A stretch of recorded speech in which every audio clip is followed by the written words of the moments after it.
दया मांगी अपने गुरु से कि महादेव इज्जत रख लीजिएगा।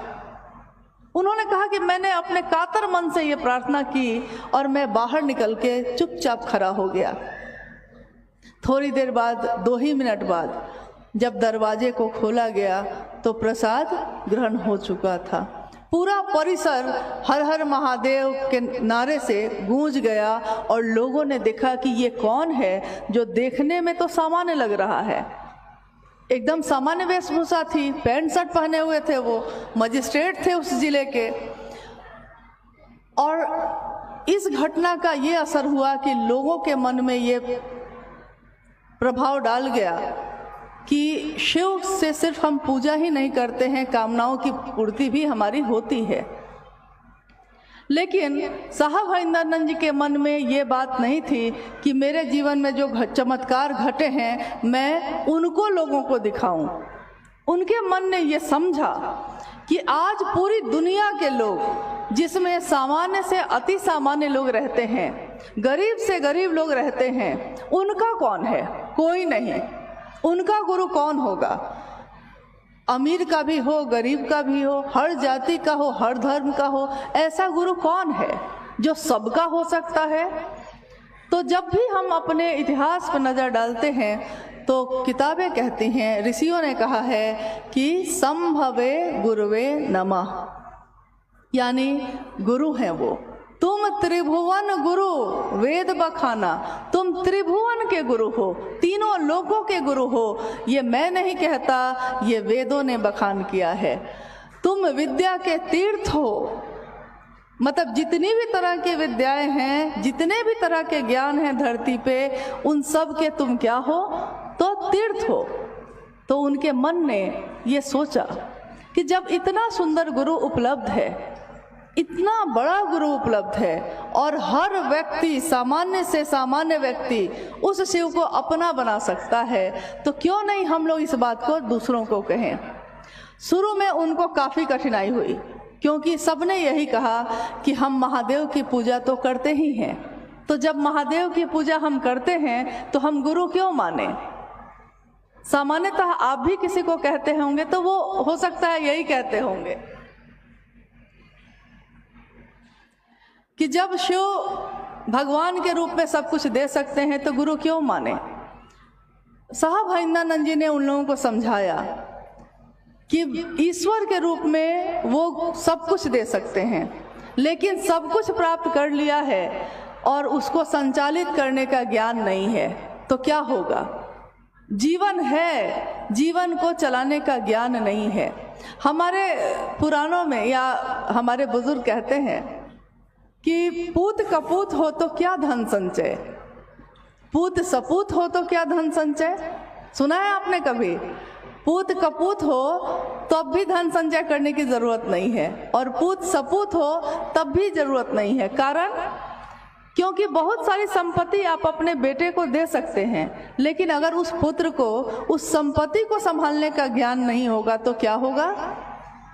सारी संपत्ति वो बेच के घूम घाम के ख़त्म कर देता है क्योंकि उसको पता ही नहीं है कैसे चलाए। एक छोटा सा परिवार भी आप चलाते हैं तो उस परिवार को चलाने का ज्ञान भी अगर नहीं हो हम लोग के पास तो हम उस परिवार को भी नहीं चला सकते हैं। तो उन्होंने कहा कि ज्ञान की ज़रूरत बहुत ज़्यादा है। न जाने क्यों महादेव के विभिन्न स्वरूपों की पूजा हुई है। किसी ने महाकाल के रूप में पुकारा उनको, किसी ने महायोगेश्वर के रूप में पुकारा है, किसी ने महासोमेश्वर के रूप में पुकारा, किसी ने महाओढ़रेश्वर के रूप में पुकारा, किसी ने कहा कि महामृत्युंजय हैं वो, किसी ने कहा कि वैद्यनाथ हैं वो, किसी ने कहा कि उमा के पति हैं वो, किसी ने कहा कि शमशानी और निहंगी हैं वो, किसी ने कहा तीनों लोकों का पति है वो, सब कुछ त्याग के बैठा है वो। आजकल एक गीत बज रहा है, बड़ा अच्छा है, क्या वो करेगा लेकर चढ़ावा, सब कुछ त्याग के बैठा है वो। क्या करेगा वो चढ़ावा लेकर, क्योंकि जो भी हम देंगे ये तो उसी ने हमको आपको दिया है, तो हम उसको देंगे क्या। लेकिन एक ऐसी चीज़ है जो हम दे सकते हैं उस महादेव को। ये बात उन्होंने समझाई कि आप चढ़ावा देकर, रुपए पैसे देकर, मिठाइयाँ और फल और जल और दूध चढ़ाकर उस महादेव को प्रसन्न कर लेते हैं, सही बात है। लेकिन ज्ञान प्राप्ति के लिए उस महादेव के सामने प्रेम और समर्पण की विधा अपनानी होगी, एक निष्ठ होना होगा। गुरु के प्रति अगर शिष्य अनुशासित नहीं हो, एक निष्ठ नहीं हो, तो फिर गुरु भी उस शिष्य के मन में कुछ नहीं उतार सकते। बहुत जगह ऐसा देखा गया कि किसी के पिता हैं और वो गुरु भी हैं, शिक्षक भी हैं, लेकिन बच्चा पढ़ना नहीं चाहा। अब अपने पिता से वो पैसा ले रहा है, सुविधा ले रहा है, लेकिन पिता से ज्ञान लेने में उसकी रुचि नहीं है, तो पिता जबरदस्ती उसको ज्ञान दे सकेंगे? सामान दे सकते हैं, सुविधाएं दे सकते हैं, लेकिन ज्ञान के लिए गुरुमुख होना पड़ता है, यानी गुरु के तरफ उन्मुख होना पड़ता है, गुरु के तरफ अपने मन को करना पड़ता है। तीन सूत्र आप सुन रहे हैं। मुझको नहीं पता कि आपने 3 सूत्र के बारे में क्या जाना है, लेकिन जितना भी हम लोग के पास समय अभी है उसमें उसको स्पष्ट करना चाहती हूँ कि शिव को गुरु जब हम मानते हैं, मेरा मन, शिव को गुरु मानने में दीक्षा की कोई परंपरा नहीं है। ऐसा नहीं है कि कोई मंत्र दिया जाता है या फिर कोई साधना उपासना बताई जाती है, ऐसा कुछ भी नहीं है। मात्र एक विचार, मात्र एक सोच कि शिव मेरे गुरु हैं, मैं शिव का शिष्य हूँ, मुझ शिष्य पर दया कर दीजिए। मात्र आपका ये विचार शिव शिष्यता की शुरुआत करता है, यानी दीक्षा इसी से शुरू हो जाती है। अब है कि गुरु और शिष्य परंपरा में हम कहते हैं कि जब गुरु ने कुछ दिया है तो हमको भी उसको कुछ देना चाहिए, यानी गुरु दक्षिणा। तो साहब हरिंदरानंद जी ने कहा कि वही सब कुछ त्याग के बैठा है, क्या लीजिएगा, क्या दे सकते हैं आप उसको? तो उन्होंने कहा कि आपका मन का भाव, क्योंकि गुरु भाव सत्ता है। तो भाव सत्ता, सामान की भूख नहीं है वहाँ, सामान का आग्रह नहीं है, चीज़ों की जरूरत नहीं है वहाँ, आपके मन का भाव वो ग्रहण करते हैं। भाव, भावेन लभ्यते देवता, भावेन देव दर्शनम। भाव से देवता लभ्य होते हैं, भाव से देवताओं के दर्शन होते हैं। लेकिन ये शिव गुरु की परंपरा है, इसमें आपको विश्वास नहीं हो तब भी आपका एक विचार सिर्फ आपको शिव शिष्यता की तरफ बढ़ा देता है। और कहा जाता है कि जिस बारे में हम बार बार बात करते हैं, हर दिन बात करते हैं, एक दिन हमारा मन भी वैसा हो जाता है। संकीर्ण की बात करने वाले का मन संकीर्ण होता है। हमेशा किसी की शिकायत कर रहे हैं, हमेशा दूसरे की बुराई सोचते हैं, हमेशा किसी के लिए जलन है, तो हमारा चेहरा और हमारा जीवन भी वैसा ही हो जाता है। लेकिन किसी का भला सोचते हैं, अपना भी सोचते हैं, दूसरे का भी सोचते हैं, यानी विराट की बात करने वाला, समाज की भी परवाह करने वाला, अपनी भी परवाह करते हैं और दूसरों की भी करते हैं। अगर मैंने खाना खाया है, कोई भूखा है, तो मुझसे खाया न गया, ये है आपका मन का थोड़ा विराट होना, थोड़ा बड़ा होना। तो एक दिन आपका मन इससे भर जाता है और शिव की बात करने वाले का मन शिव से भर जाता है, शिव जैसा ही हो जाता है। तो उन्होंने अपने जीवन में सभी लोगों को एक संदेश दिया, चाहे वो जहाँ भी गए, यही कहा कि शिव से ज़्यादा अपना कोई नहीं, शिव से ज़्यादा बड़ा मित्र कोई नहीं, शिव से ज़्यादा आपका शुभ और कल्याण सोचने वाला कोई नहीं। तो क्यों नहीं उस शिव को अपना गुरु भी बनाते हैं, क्योंकि विभिन्न स्वरूपों की पूजा हुई है, लेकिन उनके ज्ञानदाता स्वरूप से लोग, सामान्य लोग नहीं जुड़े, कुछ विशेष ही लोग जुड़ पाए थे उस समय। अब हुआ ये कि सामान्य लोग जुड़ेंगे कैसे? क्योंकि हम लोगों को साधना करने अगर हम लोग बैठेंगे तो साधना होती नहीं है। हम आंख बंद करके अगरबत्ती जला के भी बैठते हैं किसी देवी देवता के सामने, तो आंख बंद जरूर रहती है, लेकिन मन भटक जाता है, मन कहीं खो जाता है। मतलब मैं इस जगत के चीज़ों में ऐसा खो गया हूँ कि मैं शिव की तरफ चल ही नहीं पाऊँ, तो क्या करना पड़ता है? उन्होंने कहा कि आपका मन ही साधन है, आपका मन ही किसी को भी अपना समझता है। मन एक ऐसी मशीन है जो लगातार विचारों को पैदा करती है, और उसी मन में अगर ये विचार आप डाल दीजिए कि जैसे और रिश्ते हैं मेरे वैसे ही शिव भी मेरा है, ये विचार अगर लगातार चलता रहा, बार बार चलता रहा, तो क्या होगा? एक दिन आपका मन इसी भाव से भर जाता है। तब आप आते हैं भाव की स्थिति में। भाव भी अगर बार बार भाव बना रह गया और बार बार ये गहरा होता गया, तो एक दिन प्रेम बन जाता है। और प्रेम का चरमोत्कर्ष, प्रेम की भी गहराई क्या है? भक्ति है। तो भक्त बनना बहुत कठिन है, लेकिन शिष्य बनना थोड़ा आसान है। एक गुरु ने अपने शिष्य को, जब वो एक आश्रम में रहता था और उस गुरु से शिक्षा ग्रहण करने के बाद वो अपने घर की तरफ जाने लगा। जब घर जाने लगा तो उसने अपने गुरु से कहा कि गुरु, मैं चाहता हूँ कि कोई ऐसी चीज़ मुझको आप दे दीजिए ताकि मैं दूसरे को भी देख सकूं कि उसका मन कैसा है, मतलब उस चीज़ से मैं उसका आकलन कर लूं, उसको देख लूं कि वो कैसा है। आपने मुझको इतना ज्ञान दिया तो कुछ ऐसी कृपा करिए कि ऐसा भी कुछ दे दीजिए। उस गुरु ने अपने शिष्य को एक शीशा दिया, एक आईना दिया और कहा कि यही आईना लेकर तुम चले जाओ, तुम इसमें जो देखना चाहोगे वो तुमको दिख जाएगी। अब वो शिष्य उठा, जाने के लिए उठा, तो उसने धीरे से उस आईने को, उस शीशे को अपने गुरु की तरफ घुमाया। उस शीशे में उसने देखा कि गुरु के मन में भी कुछ संकीर्णता है, गुरु के मन में भी कुछ गंदगी है। अब शिष्य को बड़ा धक्का लगा उसको। उसने सोचा था कि गुरु के मन में तो कुछ नहीं हो सकता। फिर वो वहाँ से अपने घर की तरफ चला।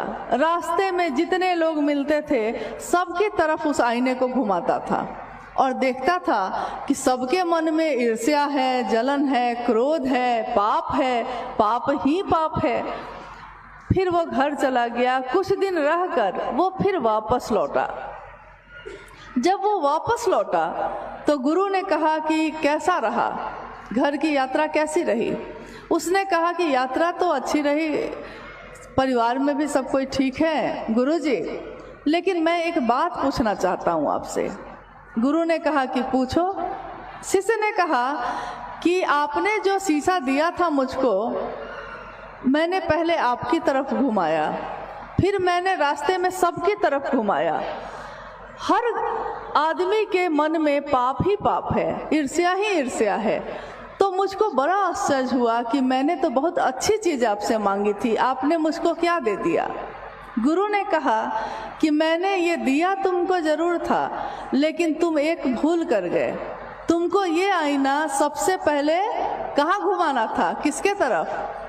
सबसे पहले अपनी तरफ घुमाना था कि मेरे मन में क्या है उसको तो पहले दूर कर लें।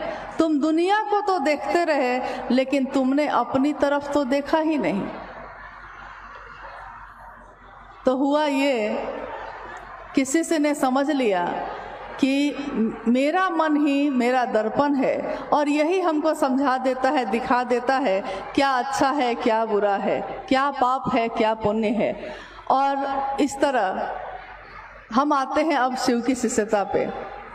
तीनों सूत्र, पहले सूत्र में मन ही मन कहना है, दूसरे सूत्र में मन अगर महादेव की परिधि में नहीं होगा, मन अगर महादेव के घेरे में नहीं होगा, तो कितनी भी अच्छी बात कही जाए आपके मन में ये प्रवेश नहीं करेगा। मेरे मन में भी नहीं होगा, हम बोल भी नहीं पाएंगे, आप सुन भी नहीं पाएंगे। यानी मन उस जगह पे रहेगा तब ना। कितनी बार हुआ होगा कि आप किसी से बात कर रहे हैं और वो व्यक्ति भी दिखने में लग रहा है कि वो ध्यान से आपकी बात सुन रहा है। थोड़ी देर बाद आप कहते हैं कि अभी जो मैंने आपसे कहा आपने सुना ना, तो वो सामने वाला व्यक्ति कहता है कि अरे मैंने ध्यान नहीं दिया। आप कहते हैं कि अरे आप सुन तो रहे थे सामने बैठ के। उसने कहा कि मेरा मन कहीं और चला गया था। मेरा मन कहीं और चला गया था। यानी कि शरीर में रहते हुए भी मन अगर वहाँ से हट गया तो कोई लाभ नहीं है। ये मन कैसे टिका रहे, ये मन टिकेगा कैसे महादेव पे, क्योंकि इसको अभ्यास नहीं है, इसको अभ्यास है दुनिया में रहने का, महादेव के तरफ टिकने का अभ्यास नहीं है। कैसे टिकेगा? तो हम बात करते हैं अपने लिए भी, क्योंकि खुद भी शिव का शिष्य बनिए और दूसरे को भी प्रेरित करिए, दोनों तरफ शिव भाव भर जाए ऐसी बात करिए। तो दूसरा सूत्र कहता है कि शिव की चर्चा दूसरों से करिए ताकि खुद भी शिव शिष्य बनिए और दूसरे भी बन सके। तीसरा सूत्र कहता है कि मन ही मन अपने गुरु शिव को प्रणाम करिए। इसके उदाहरण में जिस दिन साहब ने ये बात समझाई थी, उन्होंने उदाहरण दिया था कि मन ही आपका प्रणाम करता है किसी को।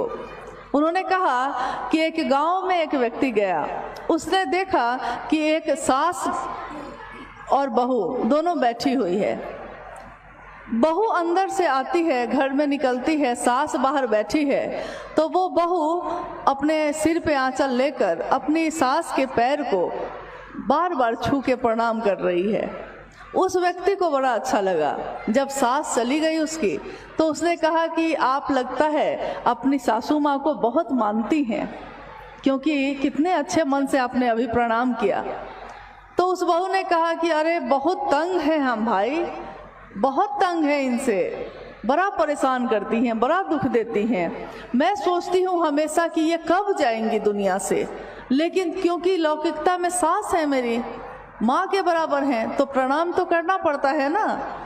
तो साहब ने कहा कि ऐसा ही प्रणाम उस महादेव को मत कर लीजिएगा, क्योंकि देखने में लगता है कि अगरबत्ती जला के बैठे हैं, फूल चढ़ा रहे हैं, जल चढ़ा रहे हैं, टीका लगाए हुए हैं, गेरुआ वस्त्र पहने हैं, लेकिन मन ही अगर शिव में नहीं है, मन ही नहीं टिका तो क्या फायदा है।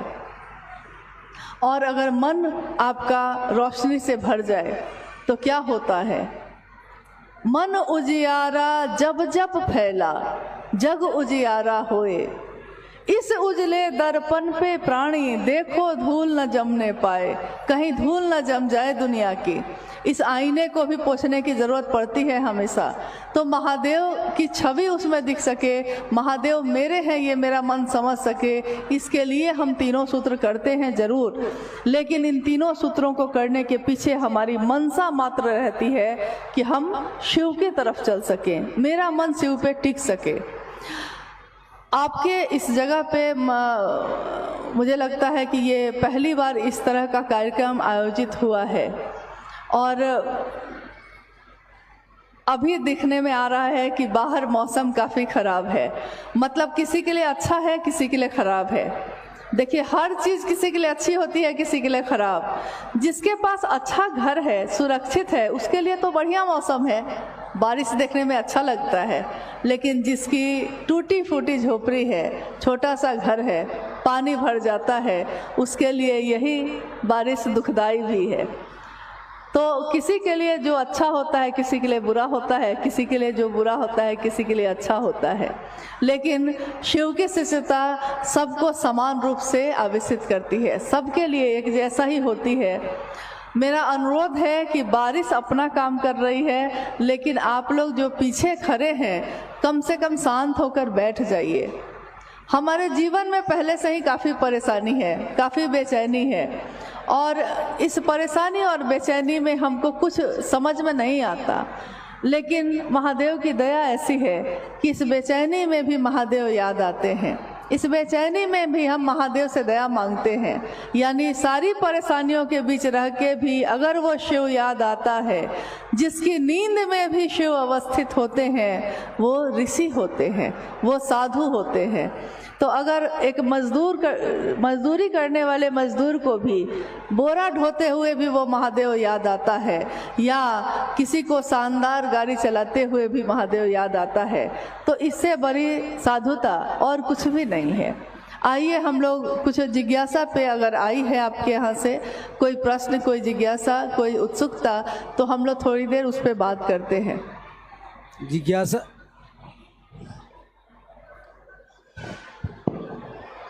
जिज्ञासा है कि शिव रूपी ज्ञान से संजात एक सामान्य भावाचरण भी जगत के लिए अनुकरणीय प्रतीत होता है। कृपया समझाया जाए। शिव रूपी ज्ञान से संजात। हाँ, ये पंक्ति जो है ये साहब हरिंद्रानंद जी के द्वारा एक पुस्तक है, छोटी सी, शिष्यानुभूति। शिष्यानुभूति का अर्थ होता है शिष्य की अनुभूति, यानी एक शिष्य के तौर पे उन्होंने जो समझा जाना है उस अनुभूति को उन्होंने उस किताब में लिखा है, शिव के बारे में लिखा है। उसी की ये पंक्ति है, शिव भाव से संजात, यानी शिव भाव से भरा हुआ, ओतप्रोत एक सामान्य भावाचरण, मतलब एक सामान्य तरीके का आपका आचरण, आपका चरित्र, आपकी बोली, आपका मन दुनिया के लिए अनुकरणीय होता है, क्योंकि दुनिया को ये अभ्यास नहीं है। तो आपका सामान्य भी अगर आप में झलक है महादेव की, तो वो दुनिया के लोग उसका अनुकरण करते हैं। जैसे एक इंसान का स्वभाव क्या होना चाहिए, एक इंसान का, एक मानव का मूल मानवीय गुण क्या है, उसमें करुणा होनी चाहिए, ममता, स्नेह, सहानुभूति। किसी के दुख को देखकर आपकी आंखों में आंसू आ जाते हैं, कोई खुश है तो आप भी हंस पड़ते हैं, कोई आनंद में है तो आपका मन भी आनंद में डूब जाता है। हम लोग कभी कभी कहते नहीं हैं कि शादी किसी की हो रही है लेकिन बेगानी शादी में भी अब्दुल्ला दीवाना, नहीं कहते हैं। शादी किसी की हो लेकिन बाजा बजा है तो सब उसमें नाचने लगते हैं, यानी खुशी। ये मानवीय गुण है, ये एक इंसान का गुण है। लेकिन अभी जिस समाज में हम लोग रह रहे हैं, आपकी खुशी देख के दूसरा दुखी होता है, आपकी उन्नति को देख के दूसरा जलन में पड़ जाता है। तो हमको समझ में नहीं आता हम लोगों को कि एक इंसान का गुण भी हम में से कहाँ गायब हो गया, कहाँ चला गया है। तो जब हम शिव की बात करते हैं तो हम शिव की तरफ देखते हैं। वो शिव कैसा है, वो आनंद की मूर्ति है, वो विश्व मूर्ति होंगी। हमारे मन से जलन की भावना खत्म होगी, हम दूसरे को प्यार करना सीखेंगे, हम दूसरे के लिए अपने शरीर से भी कपड़े उतार के दे सकते हैं। और ऐसा हुआ है, ऐसा नहीं कि ऐसा नहीं हुआ है। कितने ऐसे लोग जब ठंड में कहीं से गुजर रह सकते हैं, जब जब हमारे जीवन में कोई आपदा आई है और हम अपने घर में बंद हो गए, चारों तरफ से हमारा संपर्क टूट गया है, कहीं कोई जा नहीं रहा है। अभी कुछ ही समय पूर्व में कोरोना काल आया तो सब को हम भूल न जाएं, उस आनंद की मूर्ति को हम भूल न जाएं कि जगत के लिए हलाहल विष पीने वाला कौन है, लेकिन दूसरे को देने वाला वो अमृत है। महादेव ने, कहानी पढ़ी होगी आपने कि महादेव ने जब समुद्र मंथन हुआ और उसमें हलाहल विष निकला तो सारे लोग घबरा गए, चाहे वो देवता थे चाहे राक्षस थे, वो घबरा गए। क्योंकि अगर ये फैल गया तो कोई जीवित नहीं बचता, सब नष्ट हो जाते। सारे लोग जब घबराए तो वो पहुँचे महादेव के पास और महादेव ने उस विष का पान कर लिया, उस हलाहल को पी लिया। इसलिए उनका एक नाम नीलकंठ भी रखा गया है। विष को पी लिया। दुनिया ने उनको क्या दिया? विष दिया ना। दुनिया ने क्या दिया उनको? हलाहल ही दिया ना। लेकिन दुनिया को उन्होंने क्या दिया? हलाहल दिया। महादेव ने दुनिया को जहर दिया है क्या? महादेव ने दुनिया को अमृत बांटा। महादेव ने दुनिया को जीवन दिया। महादेव ने इस दुनिया को जब बनाया तो उन्होंने इस दुनिया में रहने की सारी व्यवस्था भी की। हर वो चीज़ जो बेशकीमती है उसकी कोई कीमत नहीं ली।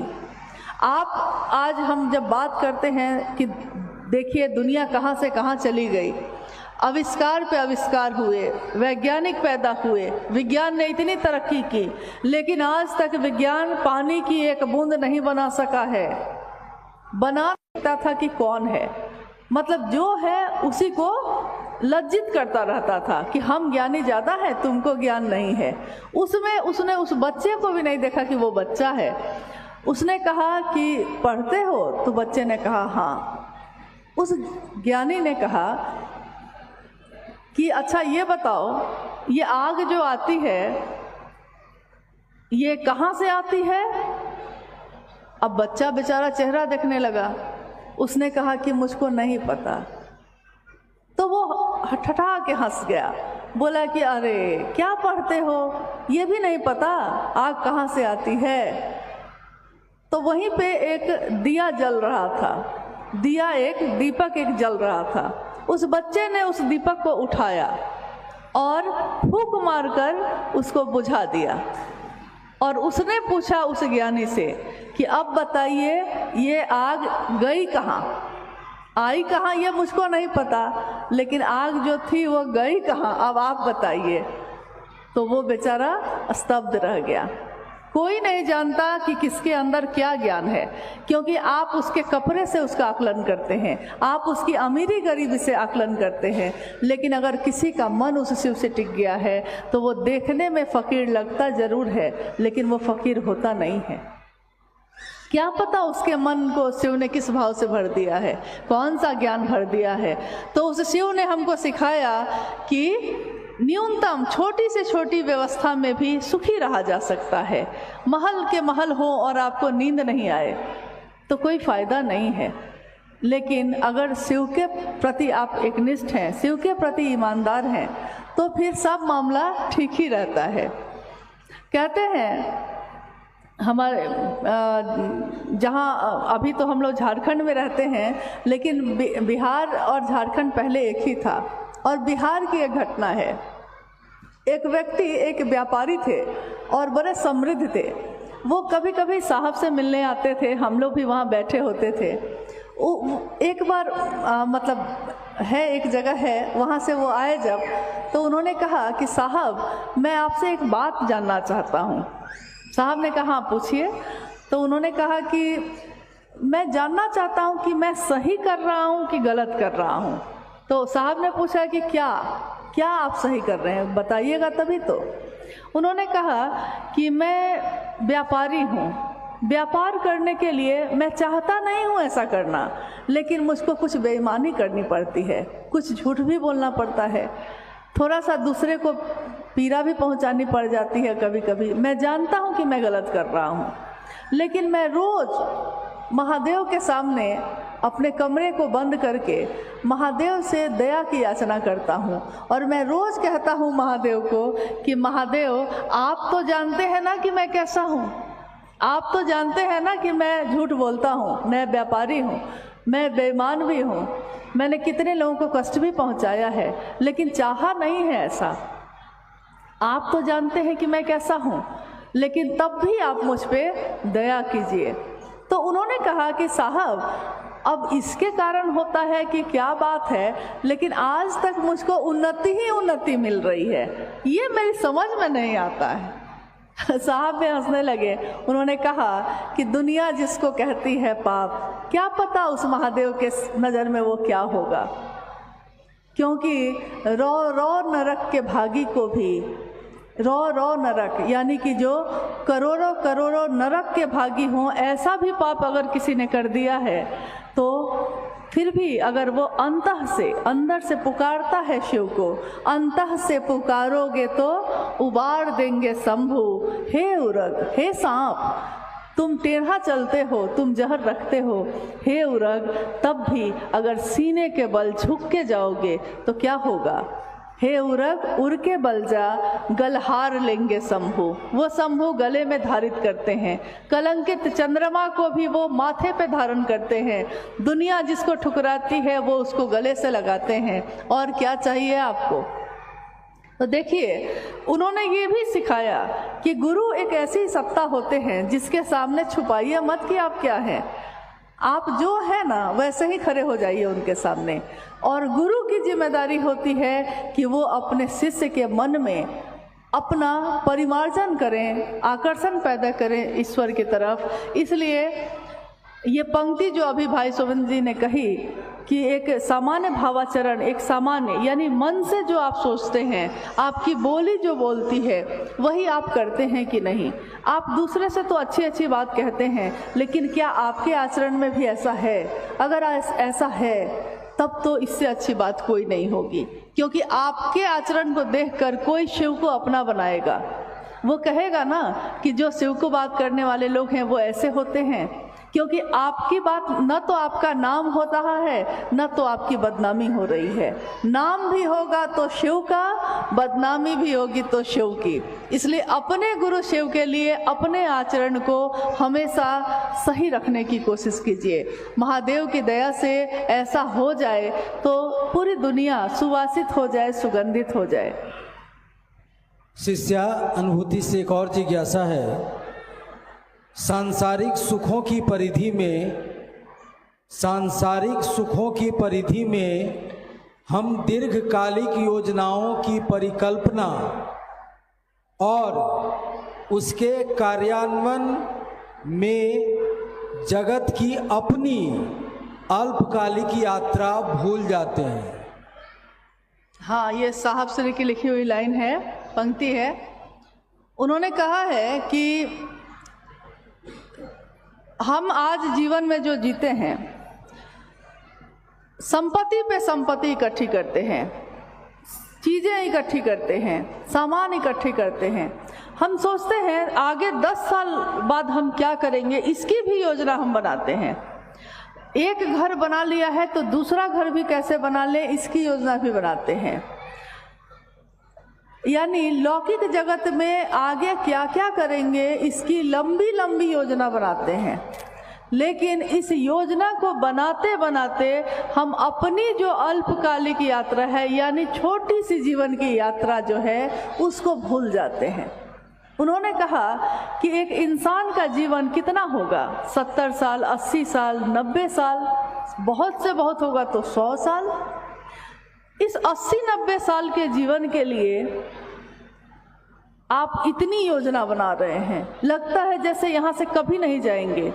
लेकिन एक बूंद मौत की पड़ती है और यह जीवन कागज की पुरिया, बूंद परे गल जाना है। एक मौत का पल आता है और सारी चीज़ें छूट जाती हैं, कुछ भी आपके साथ नहीं जाता। तब फिर इतनी बेचैनी क्यों है आपके अंदर? क्यों नहीं शांति होती है? क्यों नहीं सुखी होते हैं, संतुष्ट होते हैं? क्योंकि लंबी लंबी योजनाएं बनाने में आप अपने जीवन की छोटी यात्रा जो इस धरती पे है, हम पैदा हुए हैं, एक दिन चले जाएंगे, लेकिन इस यात्रा के लिए हम कुछ नहीं सोचते। जीवात्मा जो हमारे आपके अंदर जो उस परमात्मा का अंश है, उसकी मौत इतनी जल्दी नहीं होती। शरीर की मौत होती है, फिर वो दूसरे योनि में जाता है, लेकिन अनंत योनियों में जाती हुई इस जीवात्मा की यात्रा हजारों वर्ष की होती है। उस जीवात्मा के लिए क्या सोचा है आपने? महादेव के पास से आए हैं, महादेव के पास जाना है, तो जाने के बाद क्या करना है? क्योंकि इस धरती पे 70-80 साल, 90 साल से ज़्यादा हम लोग नहीं रह सकते हैं, जाना ही पड़ेगा। तो जितनी ज़रूरत है, उन्होंने हमेशा कहा कि जितनी ज़रूरत है उतना होना चाहिए, उससे थोड़ा और ज़्यादा हो जाए तो अच्छा है। साईं इतना दीजिए जामे कुटुंब समाए, मैं भी भूखा ना रहूं, दूजा भी भूखा ना जाए, दूसरा भी भूखा नहीं जाए। लेकिन बहुत ज़्यादा इकट्ठी तो कर लिए और उसके भोगने के लिए हम ही ना होंगे, क्या फ़ायदा हुआ? शिव का नाम लिया ही नहीं, भगवान का नाम लिया ही नहीं, किसी की भक्ति की ही नहीं, तो इस जीवन में किया क्या? सबके लिए तो किया था और जिसके लिए करना था उसके लिए किया ही नहीं। तो हम अपनी अल्पकालिक यात्रा को न भूल जाएं, हम अपनी छोटी सी यात्रा जो यहाँ है और चले जाएंगे, इसको न भूल जाएं।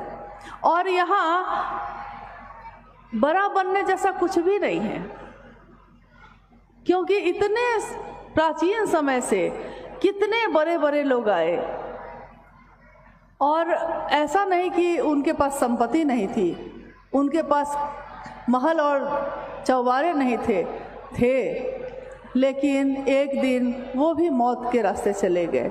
शरीर आता है तो वो जाता ही जाता है, लेकिन हम ईश्वर की बात नहीं करते, हम शिव की बात नहीं करते। इसका नतीजा ये हुआ है कि समाज की जो स्थिति है, समाज का जो रूप है जिसमें हम आप रहते हैं, हम शिकायत करते हैं कि दूसरे कैसे हो गए, दूसरे ऐसे हो गए, लेकिन हम ये नहीं सोचते कि हमने इसके लिए क्या किया, हमारा थोड़ा सा भी प्रयास हुआ है क्या इसको ठीक करने का? थोड़ा सा भी नहीं हुआ। तो चीज़ों को इकट्ठे करते करते करते करते एक दिन हम ये भूल जाते हैं कि हमको चाहिए क्या, आखिर आपको चाहिए क्या। एक पंक्ति हमेशा वो कहते थे कि ये जो दिन है बहार के, बहारे दिन है चंद रोजा, ये चंद दिन की बहार है, बहारे दिन है चंद रोजा, न चल यहाँ सर उठा उठा के। ये आकर ये अहंकार कि मैं बड़ा हूँ, मैं ये हूँ, मैं वो हूँ, इतना अहंकार लेकर मत चलिए। आपके पास है तो आप धन्यवाद दीजिए उस महादेव का, उस ईश्वर का, जिसकी दया से इतना कुछ आपके पास है। आप खुद भी अच्छे से जी रहे हैं, आप दूसरों के लिए भी कुछ करके चले जाइए ताकि वो आपको याद रखे। लेकिन ये बहार के दिन चंद रोज के हैं, न चल यहाँ सर उठा उठा के। कज़ा ने यानी इस कायनात ने, इस मौसम ने, इस दुनिया ने, कज़ा ने ऐसी हजार सूरत बिगाड़ डाली बना बना के। कज़ा ने ऐसी हजार सूरत, हजारों सूरत ऐसी आई दुनिया में। जब वो आई, जब वो थे तो दुनिया में उनका बोलबाला था, लोग उनके सामने सर नहीं उठा सकते थे। वो जब चलते थे तो सोने और चांदी के पालकी पे चलते थे, धरती पे पैर नहीं रखते थे। लेकिन जैसे ही शरीर गया धरती पे ही तो आए, कहाँ गए। इसलिए इस जीवन को ऐसे जीने की कोशिश करिए जैसे हमारे शिव जीते हैं, जैसे वो महादेव जीते हैं। बनना है तो शिव जैसा बनो, जीना है तो शिव जैसा जियो, रहना है तो शिव की तरह जियो। है भी तो भी खुश है, नहीं है तब भी खुश है। किसी ने मांग लिया है उठा के दे दिया है, किसी ने वरदान लेकर उन्हीं के प्रति अपराध कर दिया है तब भी क्षमा कर दिया है। क्षमा की मूर्ति, हाँ, जीवन को जीने के साथ साथ, औढ़रदानी होने के साथ साथ, ऐसा नहीं वो त्रिशूल भी रखते हैं, मतलब अपराध ना करे लोग, इसका थोड़ा भय भी होना चाहिए। त्रिशूल भी रखते हैं लेकिन उसको भी चलाते हैं तो अपने भक्तों की, अपने शिष्यों की रक्षा के लिए चलाते हैं। तो हमको सीखना है तो एक सामान्य भावाचरण, एक आचरण, जीवन को जीने की कला उस शिव से सीखने की कोशिश करनी चाहिए जो सबको देने वाला है।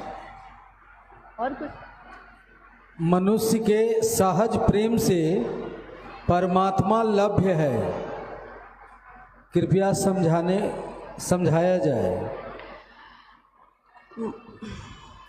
मनुष्य के सहज प्रेम से परमात्मा लभ्य है।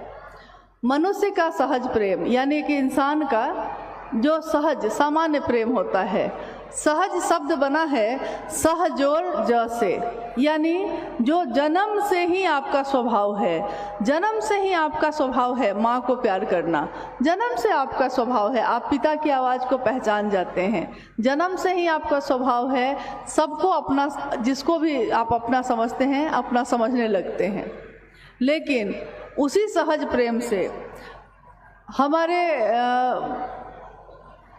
इतिहास में जब से हम देखते हैं कर्मकांड बहुत बढ़ गए, मतलब पूजा की पद्धति या उसका आचरण या उसकी अवधारणा या उसका उपासना साधना, मंत्रों का जप, ये सब इतने ज़्यादा बढ़ गए कि कर्मकांड बहुत हो गए। कर्मकांड मतलब कि काम करने को बहुत कुछ दे दिया गया कि आपको ये सब करना है, लेकिन अगर उन सारे चीज़ों में हमारा मन ही शामिल नहीं होगा तो फिर कर्मकांड करने से कोई फ़ायदा नहीं है।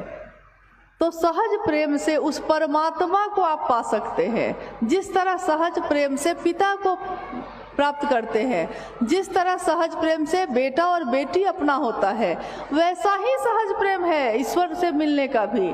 कोई बहुत भारी भरकम बात नहीं है, लेकिन हमको ये भी सुनिश्चित करना होगा कि हाँ, ये सहज प्रेम हमारे मन में ईश्वर के लिए नहीं है, शिव के लिए है, लेकिन हम समझ नहीं पाते हैं।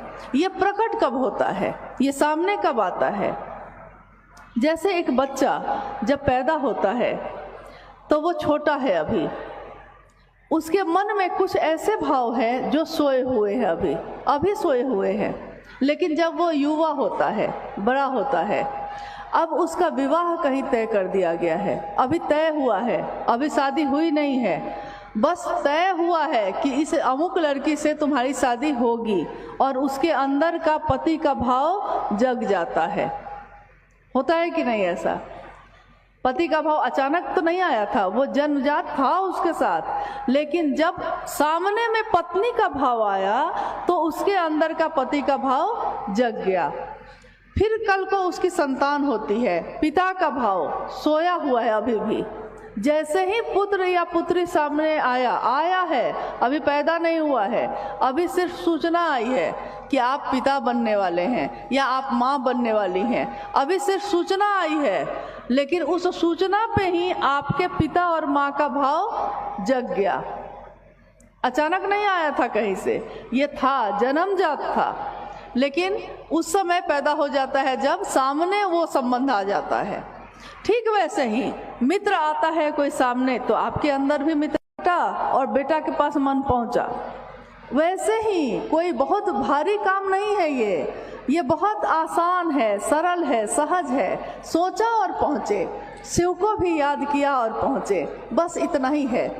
जिस दिन हम ये करना सीख लेंगे, हमारा मन शिव के पास पहुंचना भी सीख जाएगा, सहज प्रेम से, सहज स्वभाव से। महादेव मेरे हो सकते हैं, अपने हो सकते हैं। ऐसे सहज प्रेम के उदाहरण हैं धरती पे। आपने सुना होगा माँ तारा के बारे में। उनके भक्त थे वामाखेपा। वो कहते थे कि माँ मुझे बुलाती है, वो माँ देखो, माँ खा रही है, माँ मुझे बुलाती है। सहज प्रेम था उनका, वो एक पुत्र की तरह वो माँ को पुकार रहे थे, तो वो सहज प्रेम से ही उनको सामने देख रहे थे। वो थी रामकृष्ण परमहंस, माँ काली के उपासक। सहज प्रेम से माँ खाती है, माँ बुलाती है, वो बोलते थे। ये क्या है? साहब हरिंद्रानंद जी के जीवन में देखिए तो ये आकाशवाणी क्या है? ये जो आकाशवाणी हुई, जिसके बारे में आपने सुना कि किसी ने कहा कि आवाज़ आ रही है, आई उनको कि तुम क्या करते हो? साहब ने कहा कि मैं शिव शिष्य बनाता हूँ। फिर आकाशवाणी हुई, दूसरों को करने के लिए क्या कहते हो? तो ये चुप हो गए, क्योंकि दूसरों को करने के लिए तो वो ये नहीं कहते थे। फिर आवाज़ आई कि तुम जो करते हो वो दूसरे को करने को कहो। और तब उन्होंने समझा कि मैं क्या करता हूँ। तब उन्होंने अपनी तरफ देखा कि मैं क्या करता हूँ, तो मैं शिव का शिष्य बना हूँ, मैंने शिव को अपना गुरु बनाया है, और मैं दूसरे को भी शिव की तरफ चलने के लिए प्रेरित करता हूँ। मैं कहता हूँ कि शिव को अपना मानो। तो यही आवाज़ आई कि यही बात दूसरे को भी करने को कहो। तो उन्होंने दूसरों से करना शुरू किया। ये महादेव जो प्रसाद ग्रहण कर रहे थे, ये कैसे कर रहे थे? कितना सहज था ये प्रेम। उन्होंने तो कहा कि मुझको कुछ नहीं आता था, मैं कुछ नहीं जानता, मैंने तो बस प्रसाद की थाली रख दी थी और कहा था इज्जत रख लीजिएगा, क्योंकि मेरा मन एकदम कातर था। मुझको लगा था कि सब हंसेंगे, सब मेरी हंसी उड़ाएंगे, अगर ये नहीं प्रसाद ग्रहण हुआ तो क्या होगा। ये परीक्षा की घड़ी थी। उन्होंने कहा, उन्होंने उद्घोष किया, उन्होंने ये वाक्य लिखे जगह जगह कि शिव गुरु के रूप में हैं आज भी, मैंने परीक्षा की है। एक शिष्य अपने गुरु की परीक्षा कर बैठा, गुरु शिष्य की परीक्षा करते हैं। यहाँ क्या हुआ कि शिष्य ही गुरु की परीक्षा कर बैठा है। उन्होंने कहा कि मैंने परीक्षा की है, आपकी परीक्षा प्रार्थनीय है। मतलब आप भी परीक्षा कर सकते हैं। अगर आपको नहीं विश्वास है तो बस इतना ही तो करना है आपको ना। कहीं चढ़ावा तो देने जाना नहीं है, कहीं दरबार लगाने तो जाना नहीं है। आप जहाँ हैं, जैसे हैं, मन ही मन उस शिव से कहना है, हे शिव आप मेरे गुरु हैं, मैं आपका शिष्य हूँ, मुझ शिष्य पर दया करिए। और जहाँ मौका मिले तो उनकी बात कर लीजिए। और नमः शिवाय सांस पे आई थी और सांस से उतर गई थी उनके। तो यही प्रक्रिया उन्होंने कही कि सर्वोत्तम विधि है। और बाद में जब शास्त्रों में हम लोगों ने देखा तो उसमें जगह जगह ये लिखा है कि अजपा जप, जप करने की सर्वोत्तम विधि है। सबसे बड़ी विधि, सबसे बढ़िया विधि है। इसके लिए आपको बाह्य किसी साधन की ज़रूरत नहीं, आपको माला लेके बैठने की ज़रूरत नहीं, आपको पद्मासन लगाने की ज़रूरत नहीं है। आपका मन ही किसी को अपना समझता है। उसी मन से शिव को प्रणाम कर लीजिए, महादेव को याद करिए, जैसा भी आपको उनकी आकृति याद है, जैसा भी समझ में आता है वैसा, और नमः सांस पे चढ़ा, शिवाय उतरा। सांस की सामान्य गति पे, सांसों की माला पे सिमर लूं मैं शिव का नाम। सांसों की माला भी तो माला है। ये माला किसने दी हमको इस जीवन में? जिन्होंने दी है उन्हीं के नाम का जप कर लिए, तो इससे सुंदर जप क्या होगा?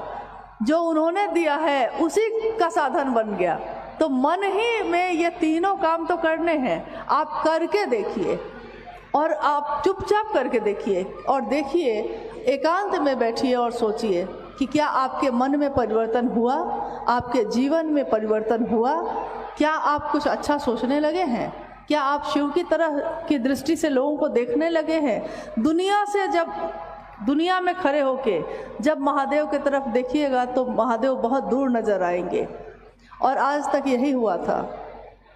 सामान्य और अति सामान्य लोग उस महादेव को दूर से ही तो देख रहे थे। विश्वास नहीं था कि हमको पूजा करने भी आती है, विश्वास नहीं था कि हमको मंत्रों का जप हो सकता है हमसे। हम लोग पंडित जी को बुलाते थे, पुरोहित को बुलाते थे। हम लोगों को लगता था कि क्या पता संस्कृत का शब्द है, हम बोल पाएंगे कि नहीं बोल पाएंगे, हमसे होगा कि नहीं होगा, ये विश्वास भी नहीं था।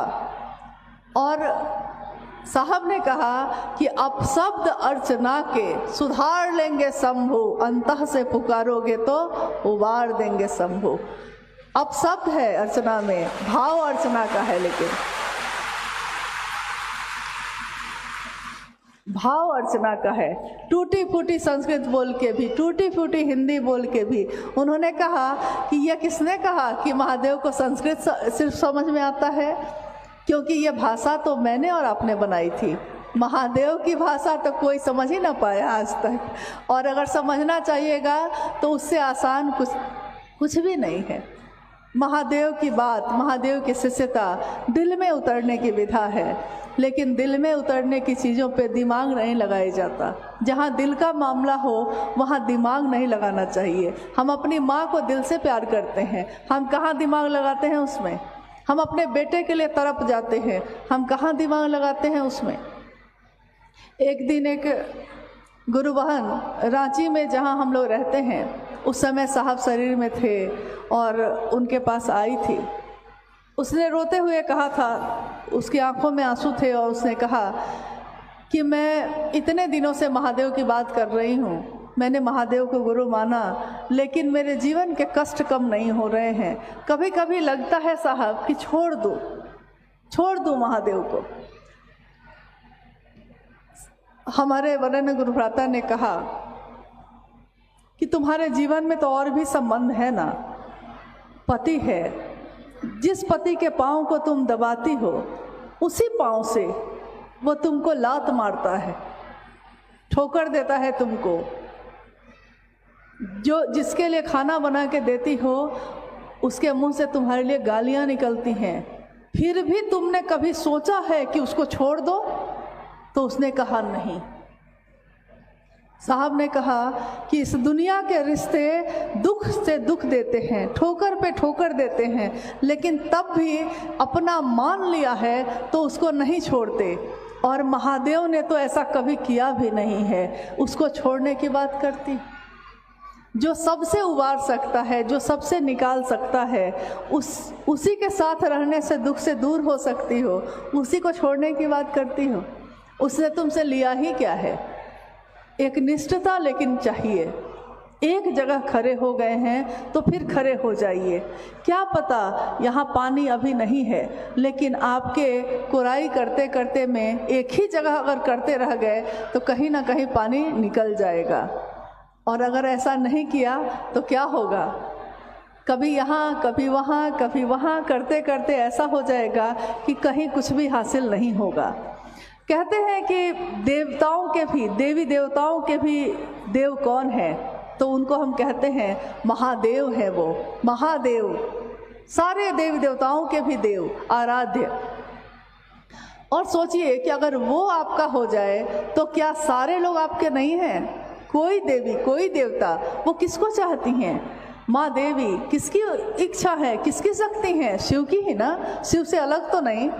शिव की पूजा तो सभी की पूजा होती है, शिव से अलग तो कोई है ही नहीं, अभिन्न रूप से एक है। जैसे अग्नि में अग्नि है तो धाह है उसके साथ ही है, दूध में है तो सफ़ेदी उसके साथ ही है, धूप में उसकी रोशनी उसके साथ ही है। उसी तरह शिव और उनकी शक्तियाँ एक ही हैं, अलग नहीं हैं। तो जब शिव को चाहा है तो सबको चाहा है, लेकिन अलग अलग चाहेंगे तो शायद शिव तक जाना थोड़ा कठिन या समय लग सकता है। लेकिन शिव को चाहा तो सबको चाहा, और जिसने शिव को चाह लिया उसके लिए क्या असंभव है। हम लोग आज जो यहाँ आए हैं, खत्म करें। हम लोग का मात्र एक ही प्रयोजन है। हम लोग के भी घर बार हैं, परिवार है, बच्चे हैं, जिम्मेदारियां हैं, लेकिन उन जिम्मेदारियों में भी हम अपने महादेव के काम को कर लेते हैं, क्योंकि अपना है, वो मेरा है।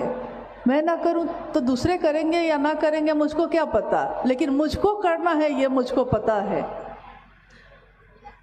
एक राज्य में अकाल पड़ गया, राजा का शासन था उस समय, अकाल पड़ गया। अकाल यानी सूखा पड़ गया। राजा ने अपने ज्योतिषी को बुलाया और उससे पूछा कि अकाल जो पड़ गया है इसको दूर करने का उपाय क्या है, कुछ तो रास्ता बताइए। उस ज्योतिष ने कहा कि महाराज, आपके राज्य में एक बहुत बड़ा कुआं है, ठीक राज्य के बीच में है, तो आप क्या करिए कि अपनी प्रजा को यानी अपने राज्य में रहने वाले लोगों को सबको सूचित दूरिए कि अमुक दिन में इस नक्षत्र में इस राशि में, ज्योतिष है ना तो उस अनुसार बोल रहे थे। सारे लोग दूध से भरा हुआ एक लोटा लेकर उस दिन सब कोई उस कुआं में, उस सूखा हुआ है कुआं सूखा हुआ है, उस कुआं में डालें। जब दूध से वो कुआं लबालब भर जाएगा तो फिर मैं सबसे अंत में अंतिम लोटा जो दूध का है वो आप रखिएगा, और फिर इस राज्य का सूखा जो है अकाल खत्म हो जाएगा। राजा ने तुरंत ही मुनादी करवा दी, पूरे राज्य में उनके आदमी घूम गए, सबको सूचना दे दी गई। जिस दिन ये होना था उस दिन राजा अपने महल के ऊपर खड़ा होकर चुपचाप देख रहा है, तो देखता है कि राज्य के सारे लोग वहाँ जमा हैं, सबके हाथ में लोटा है। तो राजा खुश हो गया, उसको लगा कि अरे सबने मेरी बात मान ली और ये जो है आज ये काम हो जाएगा, फिर सब कुछ ठीक हो जाएगा। सबसे अंतिम लोटा लेके जाना था राजा को खुद। जब राजा अपने हाथ में, सारे लोग जब डाल चुके, तो राजा अपने हाथ में लेकर जब दूध का लोटा हाथ में लेकर जब वहाँ पहुँचे, तो जैसे ही उन्होंने लोटे का दूध कुएं में डालना चाहा, उन्होंने कुएं को देखा। कुआं भरा हुआ था लेकिन पानी से भरा था,